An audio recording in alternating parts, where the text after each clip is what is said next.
হযরত জিবরাইল এসে রাসূলকে বললেন, ইয়া রাসূলুল্লাহ, ইয়া হাবিবাল্লাহ, আপনার শরীরের রক্ত দেখে পুরো আসমানের ফেরেশতারা কাঁদা শুরু করেছে। আপনার শরীরের রক্ত মুবারক দেখে পুরা জমিনের সহ্য হয় নাই। ওগো নবী, হে ওগো আল্লাহর নবী, আপনি যদি একটু কষ্ট করে আপনার পবিত্র জবান থেকে, মুখ থেকে বের করেন, একটু কষ্টের দুঃখটুকু যদি একটু প্রকাশ করেন, আমি আমার জিবরাইলের পুরা হাত পাখা দিয়ে, পুরা জিবরাইলের পাখা দিয়ে আমি এমন ভাবে পুরা তায়েববাসীকে পাহাড় দিয়ে চাপ দিয়ে দিব। আল্লাহ পাক সেই কুদরতি শক্তি আমি জিবরাইলকে দান করেছে, পুরা তায়েববাসীকে পুরা জীবনের থেকে, দুনিয়া থেকে আমি নিচ্ছিন্ন করে দিব। নবী একটু আওয়াজ দেন, আল্লাহু আকবার। প্যারে নবী জিবরাইলের দিকে তাকিয়ে বলল, জিবরাইল, দুনিয়ার মানুষকে ধ্বংস করার জন্য আল্লাহ পাক আমাকে পাঠান নাই, দুনিয়ার মানুষকে নির্যাতন করার জন্য আল্লাহ রাব্বুল আলামিন পাঠান নাই। ওরে জিবরাইল, আমি নবী রক্তাক্ত হয়ে গেলাম, আমি নবীর শরীর রক্তে রঞ্জিত হয়ে গেল, আমার দুঃখ নাই, দুঃখ নাই। তারপর আমি চাই এই তায়েফের মানুষগুলা বুঝে যেন আবার আল্লাহর উপরে ঈমান নিয়ে আসে। নাহমাদুহু ওয়া নাস্তাঈনুহু ওয়া নাস্তাগফিরুহু ওয়া নু'মিনু বিহি ওয়া নাতাওয়াক্কালু আলাইহি ونعوذ بالله من شرور أنفسنا ومن سيئات أعمالنا من يهده الله فلا مضل له ومن يضلله فلا هادي له ونشهد أن لا إله إلا الله وحده لا شريك له ونشهد أن سيدنا وسندنا وحبيبنا ومولانا محمدا عبده ورسوله الذي أرسله الله تعالى بالحق بشيرا ونذيرا وداعيا إلى الله بإذنه وسراجا منيرا فقد قال الله تبارك وتعالى في كلامه المجيد وفرقانه الحميد أعوذ بالله من الشيطان الرجيم بسم الله الرحمن الرحيم إن الله وملائكته يصلون على النبي يا أيها الذين آمنوا صلوا عليه وسلموا تسليما صلى الله على سيدنا محمد وآله وأصحابه وسلم بلغ العلا بكماله كشف الدجى بجماله حسنت جميع خصاله صلوا عليه وآله بلغ العلا بكماله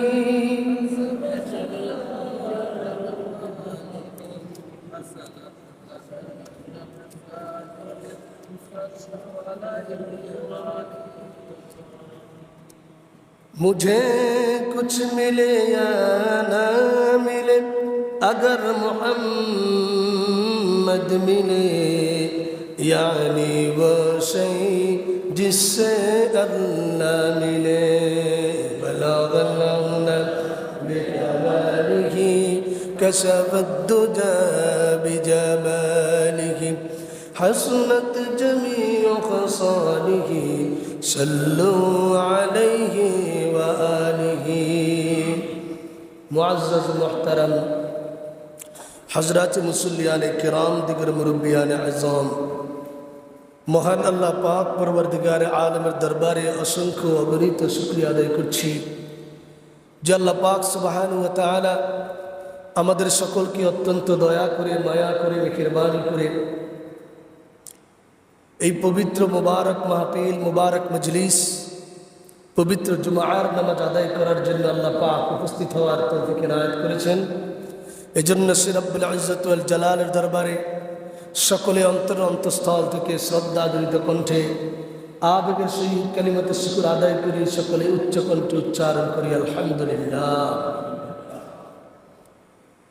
পাশে পাশে আল্লাহর কাছে প্রার্থনা করি যে রব্বুল আলামিন আমাদের সকলকে আল্লাহ পাকের রহমতের চাদরে ঢেকে নিয়ে আল্লাহ পাকের রহমত দ্বারা আমাদের পুরো জীবনকে আল্লাহ পাক শান্তিময় করে দিন, এজন্য সকলে বলি আমিন। সম্মানিত মুসল্লি ভাইরা আমার, আজ 1446 হিজরি সনের মুহররম মাসের 12 তারিখ, আজ দ্বিতীয় জুমাবার। মহান রব্বুল ইজ্জত ওয়াল জালাল সারা বিশ্বের মুসলিম উম্মার জন্য এই মুহররমের হিজরি সন আসলেই মহান রব্বুল আলামিনের পবিত্র কোরআনের আলোকে, রসুলের হাদিসের আলোকে সকল মুমিন মুসলমানের ভিতরে এই জল্পনা, এই কল্পনাটুকু জাগ্রত হয় মহানবী সাল্লাল্লাহু আলাইহি ওয়াসাল্লামের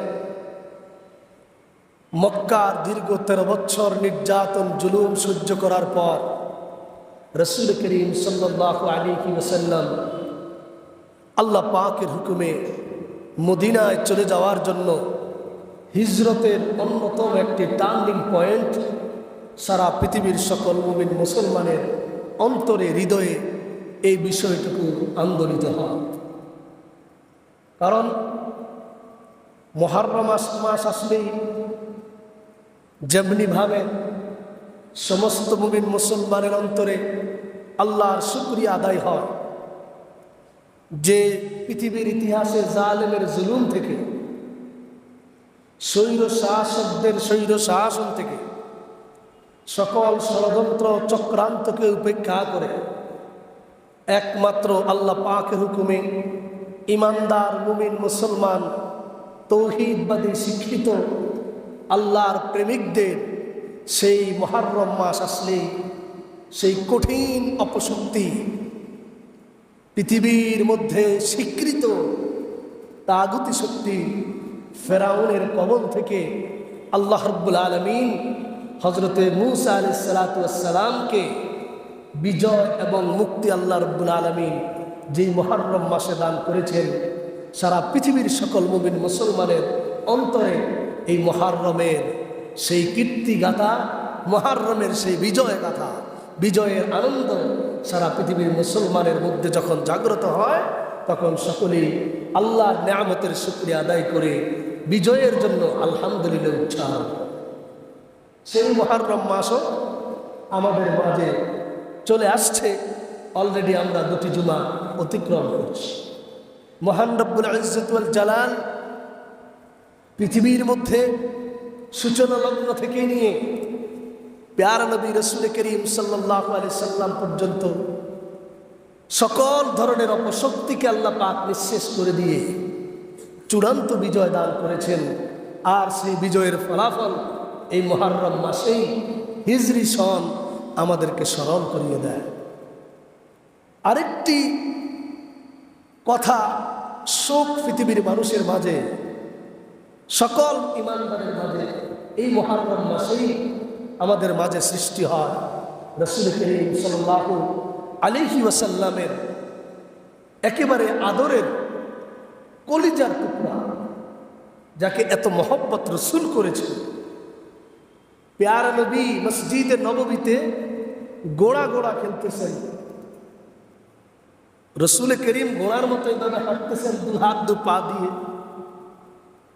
উপরে রসুলের নাতি হযরতে হাসান, হযরতে হুসাইন পালাক্রমে রসুলের পিঠের মধ্যে যখন নাকি মসজিদে নববীতে এইভাবে ঘোড়া চালাইতেছে নানার পিঠের মধ্যে, সাহাবীরা দেখে সুন্দর ভাষায় রসুলের সামনে বলে উঠলেন, কতই না সুন্দর তোমরা বাহন পেয়েছ। নাতিদেরকে সম্বোধন করে বলে, মস্কারি করে বলে, মজাক করে বলে। আর রসুল করিম সাল্লাল্লাহু আলাইহি সাল্লাম সেই সাহাবীর জবাবে বলেন, দেখতে হবে ঘোড়াটা যেমন, সেই ঘোড়ার আরোহীটাও কেমন সেটাও দেখতে হবে। আল্লাহু আকবার। সাথে সাথে রাসূল করিম সাল্লাল্লাহু আলাইহি সাল্লাম সাহাবীদেরকে সম্বোধন করে বললেন, হুমা সাইয়্যিদা শাবাবিল জান্নাহ, আমার এই হাসান, আমার এই হুসাইন হলো জান্নাতের সকল যুবকদের সরদার। তো গোলাও যেমন বাহনও তেমন, বাহন পুরো দিক থেকে অন্য। রাসূল করিমকে হাসান হুসাইন প্রশ্ন করতেছে, না না আপনি বড় না আমরা বড়, আপনার মান বেশি না আমাদের মান বেশি? তখন উনি বললেন, আনা রাসূলুল্লাহ, আমি হলাম আল্লাহর প্রেরিত রাসূল। হাসান হুসাইন বলছে, না না আপনার সার্টিফিকেট শুধু আপনি আল্লাহর রাসূল, আমাদের সার্টিফিকেট কয়টা আপনি জানেন? একাধারে আমরা সেই রাসূলুল্লাহর নাতি। দ্বিতীয় নম্বর হলাম রাসূলুল্লাহর কলিজার টুকরা, জান্নাতের সকল মুমিনদের সরদার সাইয়্যিদা ফাতিমাতুজ জাহরা রাদিয়াল্লাহু তাআলা আনহার দুটি কলিজার টুকরা আমরা। তিন নম্বর আমাদের সার্টিফিকেট, যেই সাহাবীকে আপনি উপাধি দিয়েছেন, যেই সাহাবীর নাম আপনি নিজে বলেছেন, যেই সাহাবীকে দেখলে পৃথিবীর সকল কাফেররা থরথর করে কাঁপত, যেই সাহাবীকে আপনি বীর উপাধি দিয়েছেন, সেই হযরতে আলী আসাদুল্লাহিল জব্বার, আল্লাহ পাকের একমাত্র মা, যাকে আপনি উপাধি দিয়েছেন, তার সন্তান আমরা।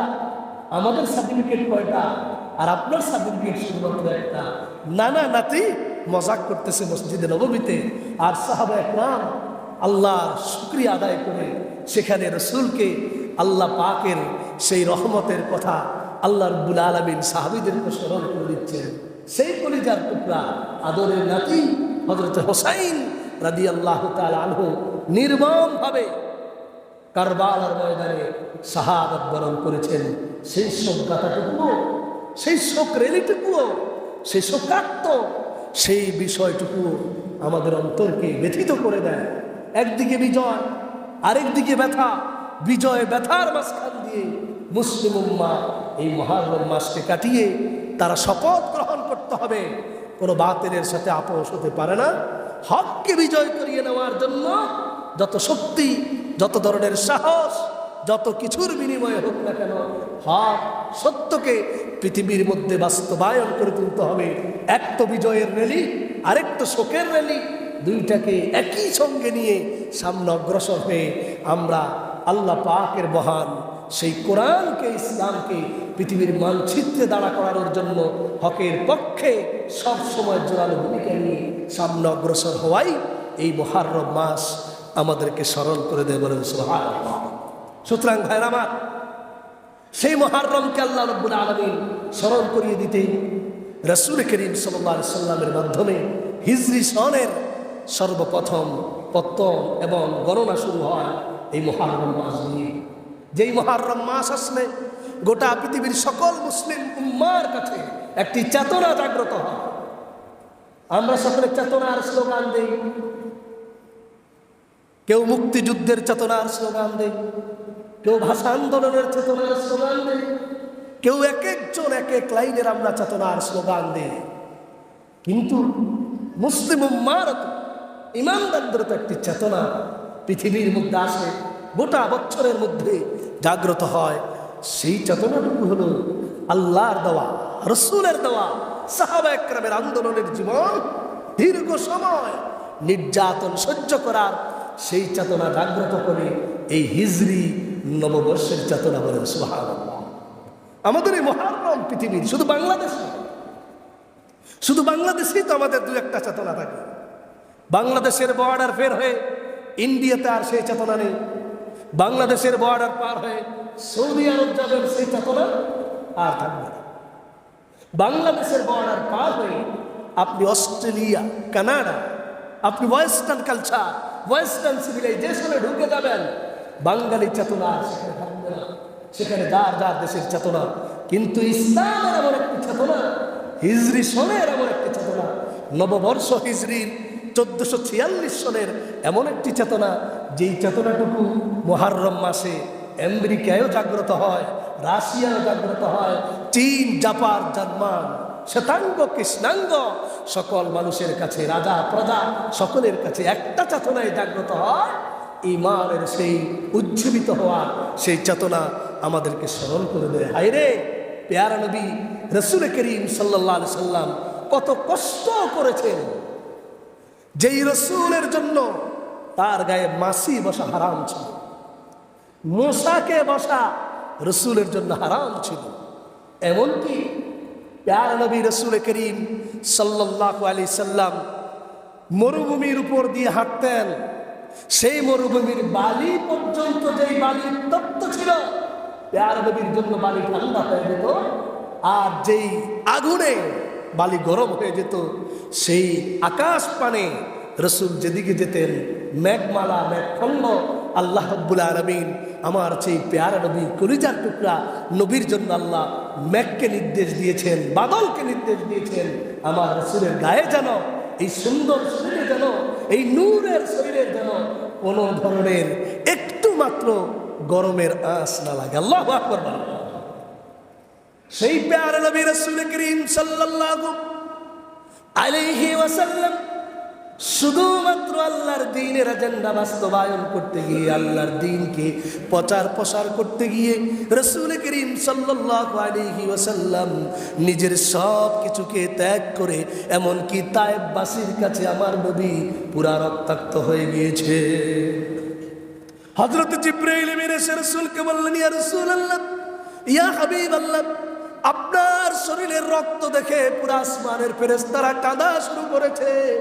আপনার শরীরের রক্ত মুবারক দেখে পুরা জমিনের সহ্য হয় নাই। ওগো নবী হে, ওগো আল্লাহর নবী, আপনি যদি একটু কষ্ট করে আপনার পবিত্র জবান থেকে, মুখ থেকে বের করেন, একটু কষ্টের দুঃখটুকু যদি একটু প্রকাশ করেন, আমি আমার জিবরাইলের পুরা হাত পাখা দিয়ে, পুরা জিবরাইলের পাখা দিয়ে আমি এমন ভাবে পুরা তায়েফবাসীকে পাহাড় দিয়ে চাপ দিয়ে দিব। আল্লাহ পাক সেই কুদরতি শক্তি আমি জিবরাইলকে দান করেছে, পুরা তায়েফবাসীকে পুরা জীবনের থেকে, দুনিয়া থেকে আমি নিচ্ছিন্ন করে দিব। নবী একটু আওয়াজ দেন, আল্লাহু আকবার। প্যারা নবী জিবরাইলের দিকে তাকিয়ে বলল, জিবরাইল রে, দুনিয়ার মানুষকে ধ্বংস করার জন্য আল্লাহ পাক আমাকে পাঠান নাই, দুনিয়ার মানুষকে নির্যাতন করার জন্য আল্লাহ রাব্বুল আলামিন পাঠান নাই। ওরে জিবরাইল, আমি নবী রক্তাক্ত হয়ে গেলাম, আমি নবীর শরীর রক্তে রঞ্জিত হয়ে গেল, আমার দুঃখ নাই, দুঃখ নাই। তারপর আমি চাই এই তায়েফের মানুষগুলা বুঝে যেন আবার আল্লাহর উপরে ঈমান নিয়ে আসে। আল্লাহু আকবার বলেন। প্যারা নবী রক্তে রঞ্জিত হয়ে গিয়েছেন, কিন্তু সেই নবী জবানে মোবারক থেকে একটা প্রাণের ক্ষতি হয় কোনোভাবে নবী বরদাস্ত করেননি। কিন্তু আজ দুঃখের সাথে বলতে হয়, আমাদের চোখের সামনে কত প্রাণ চলে যায়, আমাদের অন্তর একটু কাঁপে না। আল্লাহ পাক এই মুহররম মাসে আমাদের হৃদয়টুকুকে প্রাণ এবং দয়া দিয়ে এবং রহমত দিয়ে আল্লাহ ভরপুর করে দিন, বলেন আমিন। আল্লাহ সুবহানাহু ওয়া তাআলা রাসূল করিম কেমন সবর দিয়েছেন এবং ধৈর্য দিয়েছেন, সেই প্যারা নবী রাসূল করিম সাল্লাল্লাহু আলাইহি সাল্লাম শুধুমাত্র সেই তায়েফবাসীর জন্য একটা পবিত্র কোরআনের সোনার আয়াত রাসূল করিম উচ্চারণ করেছেন, বলেন সুবহানাল্লাহ। সেই প্যারা নবী হযরত জিবরাইলকে সামনে রেখে পবিত্র কোরআনের সূরা আম্বিয়ার আয়াতটুকু ঘোষণা করে দিয়ে বললেন, ওরে জিবরাইল, তুমি কি জানো না মহান রব্বুল আলামিন আমাকে একটি সার্টিফিকেট প্রদান করে ঘোষণা করেছেন, ওয়ামা আরসালনাকা ইল্লা রাহমাতান লিল আলামিন। আল্লাহু আকবার। নবী হে, আমি আপনাকে এজ এ মার্সি, পৃথিবীর সমস্ত মানুষের জন্য রহমত হিসেবে, দয়ার নবী হিসেবে আমি আপনাকে পাঠাচ্ছি। সুতরাং সেই রসুল বললেন, ওরে জিবরাইল, বলো তো দেখি আয়াতের মধ্যে আল্লাহ আমাকে কি বলেছে। আজকে যদি আমি তায়েফের মানুষগুলাকে আমার শরীর রক্তাক্ত করার কারণে, আমাকে কষ্ট দেওয়ার কারণে যদি বদদোয়া দিয়ে আমি যদি তুমি পাহাড়ের চিপায় তাদেরকে মেরে ফেলো, আমাকে আবার নবী বললে কে তারা আমাকে ডাকবে? আমি তো এদের নবী, বলেন সুবহানাল্লাহ। সে দয়াটুকু কি আমাদের হৃদয়ে এই মুহররম মাসে জাগ্রত হয় না? সে দয়াটুকু যদি আমাদের সন্তানদের প্রতি আমাদের জাগ্রত না হয়, আমরা মানুষ নামে কলঙ্ক ছাড়া আর কিছু নয়। হযরত হুসাইন রাদিয়াল্লাহু তাআলা শাহাদাতের ঘটনাও সেই সরলটুকু আমাদেরকে করে দেয়। নির্মমভাবে যারা হযরত হুসাইন এবং তার আহলে আয়ালকে সহ পৃথিবীর থেকে শেষ করে দিয়েছে, যারাই শেষ করেছে তাদের নাম নিশানা পৃথিবীতে কলঙ্কজনক অধ্যায়ে সূচিত হয়, আলোচিত হয়। কিন্তু হযরতে হুসাইন এবং তার পরিবার পরিজনের আলোচনা মাথার উপরে রেখে সম্মানের সাথে সকলে ইন্না লিল্লাহি ওয়া ইন্না ইলাইহি রাজিউন বলে আল্লাহর দরবারে দোয়া করে বলেন সুবহানাল্লাহ। সেই জাতির কাতারে যেন আমরা নাম লেখাতে পারি, যারা মারা গেলে, আমরা শহীদ হলে, আমাদের মৃত্যুবরণ হলে, আমার একজন মুসল্লিও যদি মারা যায়, সকলে যেন এক বাক্যে ইন্না লিল্লাহি ওয়া ইন্না ইলাইহি রাজিউন এই কথাটুকু উচ্চারণ করে যেন মানুষ আমাদের জন্য দোয়া করতে পারে। এই মুহররম থেকে আমরা এই শিক্ষা অর্জন করতে হবে। আল্লাহু আকবার। রাসূল করিম সাল্লাল্লাহু আলাইহি সাল্লাম মক্কার জীবনে 13 বছর জুলুম সহ্য করেছেন। হিজরি চেতনা আমাদেরকে কি শিক্ষা দেয়? মুহররম মাস থেকে what is the message of Holi month Muharram? Muharram মাসের সেই পবিত্র মাসে আমাদের মেসেজটুকু আর চেতনাটুকু আমাদের কি, আমরা সেখান থেকে শিক্ষা গ্রহণ করে নিতে হবে। হিজরি নববর্ষ আসবে আর যাবে, শুধুমাত্র আমাদের যেমন পহেলা বৈশাখ আসে চলে যায়, কিছু শানকি পান্তা ইলিশ খেয়ে সেদিনেই আমরা পয়লা বৈশাখকে দাফন করে দিই। পয়লা বৈশাখের চেতনা গোটা বছর আমাদের ধরে রাখা কোনো কিছুই আমাদের মাঝে থাকে না। ঠিক তদ্রুপ আমাদের বিভিন্ন ধরনের ইংরেজি নববর্ষ সহ যত চেতনা আমাদের মাঝে আসে একদিনেই আমরা করি, গোটা বছর পূরণ করি না। হিজরি চেতনা তো এমন একটা চেতনা, যেই চেতনা আমাদেরকে গোটা জীবন ধারণ করে রাখতে হবে। এই চেতনাটুকু আমরা যেন ধারণ করে রাখতে পারি। রাসূল করেছেন, সাহাবীরা করেছেন, তার উত্তরসূরি পূর্বসূরি সকলে যেভাবে অনুসরণ করেছেন, আমাদের পর্যন্ত যেভাবে এসেছে সেই জাগ্রতটুকু আমরা সেইভাবে ধরে রাখতে হবে ইনশাআল্লাহ। এই পৃথিবীটা পুষ্পসজ্জা নয়, এটাকে বেড অফ রোজেস নয়। এটা আপনি আরামে আয়েসে এই দুনিয়াতে থাকবেন এই জন্যই পৃথিবীটা নয়। এই পৃথিবীটা হচ্ছে আপনি সব সময় পরীক্ষার হলে আছেন, এই কথাটুকু আমি আপনি চিন্তা করতে হবে। রাসূল করিম সাল্লাল্লাহু আলাইহি সাল্লাম সব কিছু তার জন্য ইচ্ছা করলে হাতের নাগালে পেয়ে যেতেন। তিনি বলেছেন, হযরত জিবরাইল বলেছে, ইয়া রাসূলুল্লাহ, যদি মনে মনে কল্পনা করেন আল্লাহর কাছে চান, এই উহুদ পাহাড় আপনার জন্য স্বর্ণ হয়ে যাবে। সুবহানাল্লাহ, কিভাবে হাদিসে আসে না? সেই রাসূল করিম উহুদ পাহাড় স্বর্ণ হোক সেটা চাননি। প্যারা নবী চেয়েছেন একজন মানুষ যে ইনসান বলে যার সার্টিফিকেট থাকবে, একজন মানুষ যেন আল্লাহর দেওয়া বিধান থেকে, আল্লাহর মিশন থেকে যেন চুল পরিমাণ দূরে না থাকে। আল্লাহু আকবার। এই জন্য শত সহস্র বাধা উপেক্ষা করে রাসূল করিম দ্বীনের দাওয়াতে আর প্রসারে সামনে অগ্রসর হয়েছেন। সেই প্যারা নবী শিয়াবে আবি তালেব আবু জাহালের নির্যাতন সহ্য করতে না পেরে শিয়াবে আবি তালেবে পর্যন্ত রাসূল করিম দীর্ঘ কয়েকদিন, কয়েক মাস বন্দি জীবন কাটিয়েছেন। ভাত পাননি, রুটি পাননি, খেজুর পাননি। রাসূল করিম শুধুমাত্র গাছের পাতা খেয়ে জীবন ধারণ করে সেই প্যারা নবী জুলুম নির্যাতন সহ্য করেছেন। বাতিলের সাথে এক মুহূর্তের জন্য আপোষ করেননি, বলেন সুবহানাল্লাহ।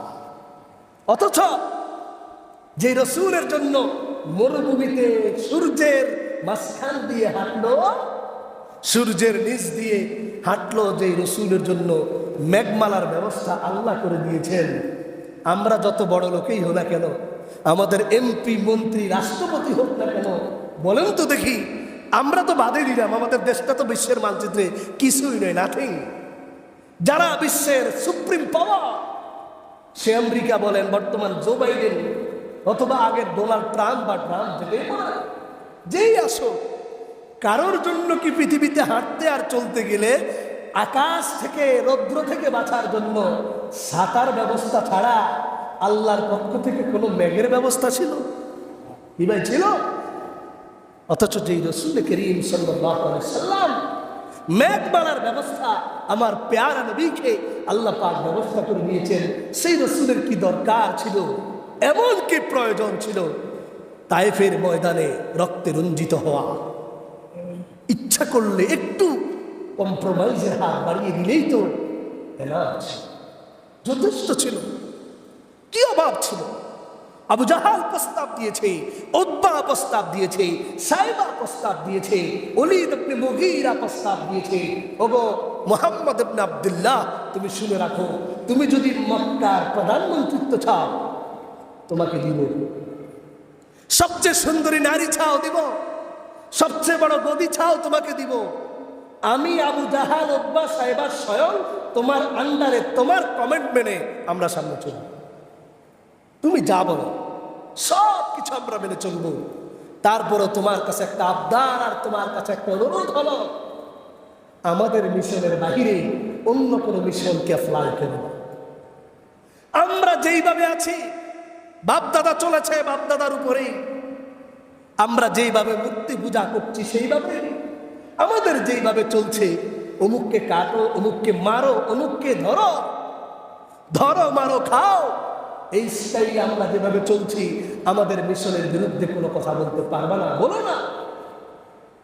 এমন ধরনের প্রস্তাব দিয়ে বলছে তোমাকে প্রধানমন্ত্রীত্বের চেয়ার দিব।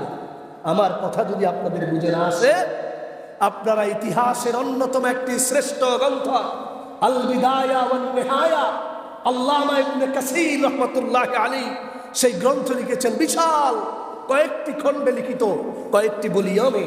সেই খণ্ড বই বাংলা এখন বের হয়েছে, মূলত আরবি। আপনারা ইসলামিক ফাউন্ডেশন বাংলা করেছে, আপনারা সেটা পড়েও কিছুটা ইতিহাস জানতে পারবেন যে আমার রাসূলের জন্য এত ধরনের অপার, এত ধরনের পজিশন এসেছিল। সেই রাসূল করিম সব কিছুকে বাদ দিয়ে আবু জাহালকে একটা কথাই বলেছেন, আবু জাহাল শুনে রাখো, তোমরা যে নীতি, তোমরা যে মিশন, তোমরা যে ভিশন নিয়ে চলছো, তোমাদের এই মিশন ভিশন, তোমাদের রুলস রেগুলেশনে আমি জুলুম ছাড়া কিচ্ছু দেখি না, আমি অত্যাচার করা ছাড়া কিচ্ছু দেখি না, আমি মানুষের অধিকার দেখি না, আমি মানুষের লিবার্টি, মানুষের লিবার্টি অফ স্পিচ, মানুষের লিবার্টি অফ ইকোনমিক্স, মানুষের ফ্রিডম অফ এক্সপ্রেশন, মানুষের freedom of religion, freedom of conscience and thought, একজন মানুষের বেঁচে থাকার জন্য, খাওয়ার জন্য, চলার জন্য যা যা অধিকার দরকার, আমি তোমাদের রুলস রেগুলেশন নীতিতে কিচ্ছুই পাচ্ছি না। আবু জাহাল, তোমাদের সেই মিশনের কাছে আমি যেতে পারবো না। একটাই কথা বলছি, এখনো সময় আছে, সকলে এক বাক্য উচ্চারণ করো, লা ইলাহা ইল্লাল্লাহু মুহাম্মাদুর রাসূলুল্লাহ সাল্লাল্লাহু আলাইহি ওয়াসাল্লাম। এই মিশন আর মিশনে রয়েছে শান্তি। তোমরা যে মিশন পরিচালনা করছো, এই মিশনে জুলুমের কোনো বিচার নেই, তোমাদের কোনো আইন নেই, তোমাদের কোনো আদালত নেই, তোমরা নিজেরাই আইন, তোমরা নিজেরাই আদালত। কে কাকে বলছে বলেন তো? আমার কথা বুঝতেছেন না মনে হয়? কে কাকে কথাটা বলতেছেন? রাসূল করিম সাল্লাল্লাহু আলাইহি সাল্লাম আবু জাহালের গোষ্ঠীকে কথা বলছে না আমি বলতেছি? কে কাকে বলছে? রাসূল বলতেছেন আবু জাহালের গোষ্ঠীকে, তোমরা যেভাবে চলছো, তোমাদের এটা কোনো দিন নয়, এটা কোনো ধর্ম নয়, এটা কোনো স্টেট নয়, এটা কোনো রিলিজিয়ন নয়, এটা কোনো ধরনের তোমাদের ইজম নয়, নিজম নয়। রাসূল বলছেন, সুতরাং তোমাদের সেই পথ পরিহার করে, জুলুমের পথ পরিহার করে আল্লাহর দেওয়া ইসলাম, সেই ইসলামের পথে চলে আসো। লা ইলাহা ইল্লাল্লাহু মুহাম্মাদুর রাসূলুল্লাহ সাল্লাল্লাহু আলাইহি ওয়াসাল্লাম, সেই পথে আসো। এই কথা বলার সাথে সাথে রাসূলের উপরে একটি বসা তার জন্য হারাম ছিল, মাসি বসা হারাম ছিল। সে আবু জাহেলের পেটুয়া বাহিনী, আবু জাহালের পেতাত্তা বাহিনী রাসূলের উপরে নির্যাতনের স্টিম রোলারের চূড়ান্ত পর্যায়ে তারা পুছে আমার রাসূলকে হত্যা করার জন্য পর্যন্ত তারা মরিয়া হয়ে গিয়েছে, নাউজুবিল্লাহ। অথচ সে রাসূল করিম সাল্লাল্লাহু আলাইহি সাল্লামের কোনো অপরাধ ছিল না, নিরীহ সাহাবীদের কোনো অপরাধ ছিল না। কোন অপরাধে সিয়াবে আবি তালেবের মধ্যে বন্দি জীবন কাটতে হয়েছে? পৃথিবীতে আজ পর্যন্ত কোন ঐতিহাসিক যেই লোকটিকে বলা হয় ইসলামের চির সমালোচক, ঐতিহাসিক টিকে হিট্টি, আমরা যারা ইতিহাসের স্টুডেন্ট রয়েছি, ইতিহাসের প্রফেসর যারা রয়েছেন, আপনারা ঐতিহাসিক হিস্ট্রিয়ান পিকে হিট্রির নাম অনেকে শুনেছেন। যেই পিকে হিট্রি পর্যন্ত আজীবন ইসলামের সমালোচনা করেছে, মুহাম্মদের সমালোচনা করেছে, সেই পিকে হিট্রি পর্যন্ত বলতে বাধ্য হয়েছে ইসলামের নবীর মতো এত সুন্দর আলোকিত মহামানব পৃথিবীতে আমি আর দেখি নাই। তার লিখিত সংবিধান গোটা পৃথিবীতে আমি অ্যানালাইসিং করে দেখেছি, কোন সংবিধান তার সংবিধানের সাথে মদিনা সনদের সাথে টিকবে না। আল্লাহু আকবার। আমি গত বছর আপনাদের সামনে মদিনা সনদের ধারাগুলা 47টি ধারা ধারাবাহিকভাবে আপনাদেরকে পর্ব বাই পর্ব আমি আলোচনা করেছিলাম। আলহামদুলিল্লাহ মনে আছে বলে সেই পিকে হিট্রি বলেছেন, it was the first written constitution in the whole world. সারা পৃথিবীর মধ্যে একমাত্র লিখিত মানবের জন্য দরদি একটি সংবিধান হলো আল্লাহর দেওয়া রসুলের সেই বানানো সংবিধানের নাম মদিনা সনদ বলেন। সেই রসুল করিম সাল্লাল্লাহু আলাইহি সাল্লাম পর্যন্ত বাতিলের সাথে আপোষ করেননি, আবু জাহালের রক্ত চক্ষুকে ভয় করেননি। সেই রসুল করিম আল্লাহর নির্দেশে, আল্লাহর হুকুমে পেয়ার নবী মক্কা থেকে হিজরত করে রাতের আঁধারে মদিনায় চলে গিয়েছেন। আল্লাহু আকবার। কেন রাতের আঁধারে রসুল যেতে হয়েছে? রসুল কি চোর ছিলেন? নাউজুবিল্লাহ। রসুল কি ডাকাত ছিলেন? নাউজুবিল্লাহ। রসুল কি সন্ত্রাস ছিলেন? নাউজুবিল্লাহ। আজও পর্যন্ত পৃথিবীর কোন মানব, কোন হিস্ট্রিয়ান, কোন গবেষক, কোন রিসার্চম্যান, কোন সায়েন্টিস্ট, কোন দার্শনিক আমার রসুলকে এমন কোন ধরনের দাগে কলঙ্কিত করতে পারেনি। প্রত্যেকেই রিসার্চ করলে যার সামনে আগে অন্ধকার থাকতো, ডার্কনেস মনে হতো, রসুলকে রিসার্চ করার পরে তার লাইফটা ব্রাইটনেস হয়ে যায়, অন্ধকারটা আলোকিত হয়ে যায়। সেই রসুল করিম সাল্লাল্লাহু আলাইহি সাল্লামকে রিসার্চ করে, গবেষণা করে ঐতিহাসিক মাইকেল এই ঠাক বলেন, আমি পেয়ারা নবীকে কি সার্টিফাই করব, কি সার্টিফিকেট দিব?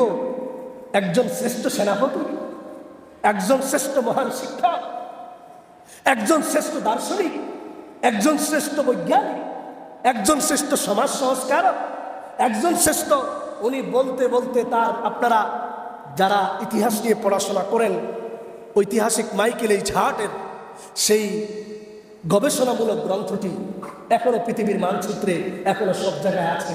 তার নিজের হাতের লেখা ইংলিশ সেই গ্রন্থটুকু 100 স্টোরিটা আপনারা যদি এখনো পড়েন পেয়ে যাবেন। বলতে বলতে উনি লাস্ট বলেছেন, আমার চোখের সামনে আমি আর কোনো সার্টিফিকেট, সব শেষ দেওয়া, আমি লাস্ট বলতেছি, Muhammad was not only a prophet but also was the greatest leader of the world. ইসলামের নবী শুধুমাত্র একজন নবী ছিলেন না, বরং তিনি ছিলেন সর্বকালের সর্বশ্রেষ্ঠ নেতা। আল্লাহু আকবার। কেন? তার এত রিসার্চের পরে একজন খ্রিস্টান হয়ে আমার রসুলের পক্ষে, ঐতিহাসিক বসওয়ার্থ স্মিথ একজন ইহুদি গবেষক, সমাজ সংস্কারক কথার জন্য খুঁজতে গিয়ে, ফাইন্ড আউট করতে গিয়ে লেনিনের জীবন, কার্ল মার্কসের জীবন, তাদের বায়োগ্রাফি, তাদের বায়োডাটা, তাদের লাইফ হিস্ট্রি রিসার্চ গবেষণা করে ঐতিহাসিক বসওয়ার্থ স্মিথ বলেন, কমপ্লিটলি 100% স্বীকার করা যায় এমন কোন নেতাকে আমি জীবনে খুঁজে পাইনি। পেয়েছি শুধুমাত্র কেবলমাত্র একজন নেতা, তিনি হলেন বিশ্বনবী মুহাম্মদুর রাসূলুল্লাহ সাল্লাল্লাহু আলাইহি সাল্লাম। ঐতিহাসিক বসওয়ার্থ স্মিথ তার গ্রন্থে স্পষ্ট লিখেছেন, Muhammad is a three-fold founder of a nation, of an empire, of a religion. ইসলামের নবী তিনটি অনন্য প্রতিষ্ঠানের প্রতিষ্ঠাতা, সুন্দর সমাজ যিনি উপহার দিয়েছেন। একটি সুন্দর সমাজ পৃথিবীর ইতিহাসে মুহাম্মদের আগে, মুহাম্মদের পরে আর কেউ দিতে পারে না। আল্লাহু আকবার। একটি সুন্দর ধর্ম পৃথিবীর ইতিহাসে আর কেউ দিতে পারেনি। একটি সুন্দর রাষ্ট্র মুহাম্মদ সাল্লাল্লাহু আলাইহি সাল্লাম ছাড়া আর কেউ পৃথিবীর ইতিহাসে দিতে পারেনি। সুবহানাল্লাহ। যেই রাষ্ট্রে মাদক আসক্ত রাষ্ট্র ছিল, যেই সমাজ নারী আসক্ত সমাজ ছিল, যেই রাষ্ট্র এবং সমাজ ছিল জুলুমের সমাজ ছিল, স্বৈর শাসনের সমাজ ছিল, নির্যাতনের সমাজ ছিল, মুহাম্মদুর রাসূলুল্লাহ সাল্লাল্লাহু আলাইহি ওয়াসাল্লাম মাত্র 13 বছর মক্কায়, 10 বছর মদিনায় এমনকি মেডিসিন প্রয়োগ করেছেন, এমনকি মেডিসিন অ্যাপ্লাই করেছেন, যার কারণে মাদক আসক্ত সমাজ নিজেরাই মদের মটকা, মদের বোতল, মদের কলস মদিনার মধ্যে ঢেলে দিয়ে বলেছে ইনতাহাইনা ইনতাহাইনা, আরবিতে শব্দ উচ্চারণ করে। বুখারী শরীফ করে খুলে দেখেন, হাদিসের কিতাব খুলে দেখেন, সেই সাহাবীরা, অমানুষ যাদেরকে বলা হতো, অন্ধকারের মানুষ বলা হতো, আজকে তাদেরকে সোনার মানুষে সার্টিফিকেট একমাত্র প্রদান করেছেন বিশ্ব নবী মুহাম্মদ রাসূলুল্লাহ সাল্লাল্লাহু আলাইহি সাল্লাম। সেই রাসূলের আদর্শ বাদ দিয়ে কিসের আদর্শ হতে পারে?